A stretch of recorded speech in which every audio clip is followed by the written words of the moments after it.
Says, how do I keep my head as clear as possible for my upcoming bout? Um, for your upcoming bout, man, practice it. Every time you go to practice, that should be your practice right there. Don't stress too much. Like, I don't know if your fight's an amateur fight or a pro fight, but think it's 15 minutes of one day. If it's an amateur fight, it's 9 minutes of one day. So it's pointless to be stressing every night, stressing and stressing and stressing, making up stories in your head that aren't even real. Like, focus on the good things. If you have a negative thought go through your mind, counter it right away with a positive. Oh, this guy takes me down. Well, I'm going to stuff his head, belly out. I'm going to get up. Oh, this guy rocked me. Well, I'm going to circle around, get my hands up. You counter each negative thing with a positive. What do you think? How do you keep your head as clear as possible for your upcoming fights?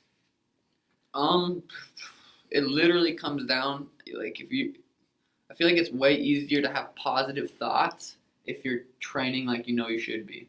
If you're doing everything you know you should be doing, I think the positive thoughts, like, I feel like going into a fight, I'm going to win because of how I'm training. And if I'm not training hard, I'm not going to feel that way. So I think just literally let the training, trust in the training. Yeah, for sure.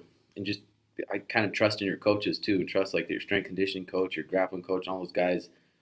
They're looking out for you, and just trust in them and do what they say. How do you decide to follow your heart or your inner feeling and not give a fuck? 1, 2, 3, fuck it. It depends. It depends. What is that inner feeling? Like, what is it? Like, yeah, don't give a fuck. Okay, we don't go to school. We didn't get a normal job. It's not that we don't give a fuck, but it's because we found our passion, and we know that we're going to put our work ethic into that passion, and it's going to make a living from it. So it's like, not giving a fuck in some ways good, but you can't just say, oh, I don't give a fuck, and sit there all day and be lazy and be a pothead and watch TV, or you can't just do that because you're not going to go anywhere. Check out the book of The Subtle Art of Not Giving a Fuck. It's about knowing when to give a fuck and when not to give a fuck. Check that book out. That'll answer your question. Hell yeah. If you stopped enjoying fighting training, would you stop? If I stopped enjoying all training and fighting, 100% I would stop. That's the thing about MMA. It's so nice because sometimes you get bored of stand-up, so then we'll go wrestle. Sometimes you get bored of wrestling, so we'll go do jiu-jitsu. I feel like there's so many different ways to improve yourself in fighting and training, whether it's reading, whether it's building your brain up, whether it's building your body up through strength and conditioning, whether it's there's so many different ones. It'd be hard for me to get bored. Plus, it's my true passion. But if I truly hated it and hated going to the gym, fuck yeah, I would stop. What about you? I feel like right now, if I felt like I didn't want to train at all, I think I would still, just because I know, you go through phases of everything. Like, I'm not going to stop training because in 4 years, I would be like, God, why wasn't I training? I love this shit again. And that's a couple years or however long I missed out on of getting better. So I don't think I would unless I don't know. It's hard to say. And completely stop, yeah, that's a different story. But maybe like take a week off, take 2 weeks off, take a fucking month off, and don't do it at all. Go do something else. Like, you're probably going to come back and want it. Crave it. For sure. Do you notice improvements in your jiu-jitsu after large or small amounts of time? Yeah, I feel like I go through phases where I'm just like, holy shit, my jiu-jitsu got good in the last couple months or last weeks or so. I feel like I go through phases like that every once in a while, like quite a bit often recently. Like, I'm like, damn, my jiu-jitsu is getting good. Like, I feel like I'm saying that every time I roll. I'm like, whoa, I got a lot better. Yeah, for sure. And so, yeah, some days I like get my ass whooped over and over and over. But some of the days I'm getting my ass whooped because I'm trying new shit. And if I'm trying new shit, I'm not going to do it and be good at it right away. I'm trying the new shit that I learned, and I'm getting beat every single time because I'm trying the new stuff. But I'm trying to figure it out. As soon as I get through that little hurdle, like, I'm going to grow. Like, I heard someone talk about it as writing. Like, you learn to write the ABCs. I think I talked about it in another podcast. You learn to write the ABCs, and then you start learning cursive, and you suck at cursive. You almost take a step down. Then when you start learning cursive, you're a step up. Then you go to typing. At first, you're pecking, and you kind of suck. Then you go to speed typing, and you took a step up. So it's like that in jiu-jitsu, too. But, like, yeah, some still things. I've been doing jiu-jitsu for a while now, and still random things are clicking. Like, oh, man, fuck, this changes my game a little bit. I don't know. You never stop growing in jiu-jitsu, but you just got to learn to enjoy it. There's going to be downs. There's going to be ups. There's going to be injuries. You just got to roll with it and just keep going. But that's why I think it's going to make you tougher and make you grow. What would you do? What would you be doing if you didn't fight? I get asked that quite a bit, and I still don't really have an official answer because I wouldn't be into the gaming scene. Like I wouldn't be with Optic Gaming. I would be making money gaming if it wasn't for fighting. So I can't really say I'd be gaming. I don't know. I don't know if I would have found something else. I didn't really have any other passions. I'd probably be working with mentally disabled people or kids. That's kind of like what I feel like I would be doing because those are the only things I really enjoyed outside of fighting was helping people and kids and stuff. Yeah, it's hard to say, but there's not many people I'd like to straight up switch lives with. But I don't know. I'd probably be a firefighter just because firefighters, you're not all your time's not taken up. Like every day is your Friday, so you can still live another life. You're not working a 9 to 5 Monday through Friday. It's not taking up your whole life. So I'd probably do that. And I see my brother's life, like I'm like, he's pretty happy. It's pretty sweet. So I'd probably be a firefighter. But again, I don't know. Who fucking knows? That's a good question. It's hard to answer. Where did you guys learn about nutrition? Tim? Yeah, I've got to learn about it from a bunch of different people. Like since I was 19, I was trying to figure out how to cut weight, trying to figure it out on my own. And I was like researching it, and then I was working with Jamie Varder and his nutritionist, watching Pat Healy cut weight, and I have like almost 30 MMA fights, a little more than 30 MMA fights. In each fight, I've had to diet and do different weight cuts. So I've kind of recorded what's best for me. Learned a little bit from everyone. George Lockhart, Mike Dolce, reading books, but just like gone through it myself and then tried to give it over to Sean. How do you guys think Sugar would match up against TJ Dillashaw? I feel like seeing TJ in person, or seeing him fight, he's not tall. Like you guys remember, I'm 5'11", he's 5'7". Like I'm big, I'm long.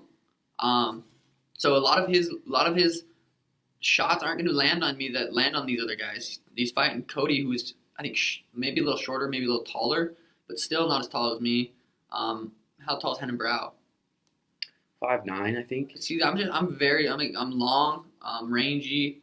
I feel like I match up against everyone really well. Yeah, and that's the thing. Like I'm 100% positive that you could stand up right now with anyone in the 35 division. Straight kickboxing, any one of them you could knock out on any given day. And now you're grappling, slowly climbing. Like I said, for this USADA thing, like when we come back from it, we're not gonna wait around and be like, oh, maybe we'll fight one guy that's not top 15. But if we're out for 2 years, the worst comes to worst, we're gonna fight one guy that's not in the top 15, then jump in the top 15 because your skill set's gonna be there, 100%.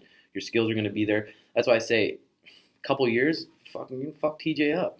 He's right. Tough. He's tough everywhere, and it's not going to be an easy fight, but you're tough everywhere. Your jiu-jitsu's tough.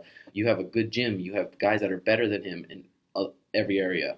So, 100%, there's no reason. You're an athlete. You got a strong mindset. There's no reason you can't beat him. And who knows? Going into this last fight, honestly, my foot, in my head, I planned I might break my foot going, in the middle of this fight, I might break my foot and have to figure out how to win with a broken foot. It wasn't feeling good. It was, every single practice I was dealing with my foot, wrapping it, hurting it. Every practice I had a foot injury or dealing with it. So this could be a blessing in disguise. I could have went in there, broke my foot, been out another 4 or 5 months with an injury. But now I got stem cells, I got PRP, my foot's feeling good. I'm gonna train. I'm gonna lift. I'm gonna do jujitsu. I'm gonna box. I'm gonna just continue to get better. So that's the only way I can really look at this to not be upset. It's a blessing in disguise. Yeah, that's exactly it. I'm a young MMA fighter with the hopes and dreams of making it pro. Any tips? Yeah, just literally. We say this. We get asked this kind of a lot. It's just train at a good gym, and if you're beating everybody, go to another gym and train with other people. You shouldn't be winning everything. You should be competing. You should be winning, and you should be losing. And I truly think that's a good recipe for success. Yeah, and like I said, find a good gym where they're already having success, and just show up there, get your ass beat, come back, get your ass beat, come back, get your ass beat, come back. You get your ass beat and keep coming back, I guarantee those coaches are going to look at you and be like, okay, this kid keeps coming back. So you just literally just diving in full force and not missing a class, going to as many classes as you can. If you're feeling sore and lazy, I could go home and play my Xbox right now. Okay, how bad do you want to be pro? Not that bad if you want to go home and play your Xbox when you have a chance to jump into class. So that's what I say. If you guys could sit and have dinner with 3 people, dead or alive, who would it be? Probably for me, and we're gonna, because he invited us to his house, is Paul Chek, obviously. He's fucking the man. Eckert would be cool to be around. Would be cool. Rogan would be kind of fun. Yeah, Rogan would be bad. Well, we got to do that. Yeah, But that was Alan Watts, maybe? Yeah. Some, Whew. some of those guys Blow that your are just crazy with crazy minds. I'd like to be around them and see how they think. Eckhart Tolle, Paul Chek. Someone on death row that's been in prison for like 20 years. Yeah, that'd be cool. That'd be nuts. What's your plans after fighting? Fuck, that's a long time to think about. It's so hard to say. That's so hard to say. When I was younger, I was so sure I was going to move back to Great Falls and start a gym. Now it's like, yeah, I love Great Falls, I love Montana, but that's not the place for me, like, to live right now. But plans change all the time. Random people come into your life, random things happen, and it puts you on a whole different path. So it's pointless to think too far in the future. Like, kind of an idea, I definitely want to just kind of live pretty simple. Our compound. I would love to live in the compound to where we're growing our own veggies. Chickens. We have chickens. We're getting all our food like from ourselves. I don't know. That's something like that. Super simple. We have a good daily routine. Still growing and things. Still like just reading, doing our vegetables, training jiu-jitsu. That's what I say. That's where I want to be. And definitely would like to have kids one day. It'd be fun to have kids, see a little person and see how good of a little person that you can make.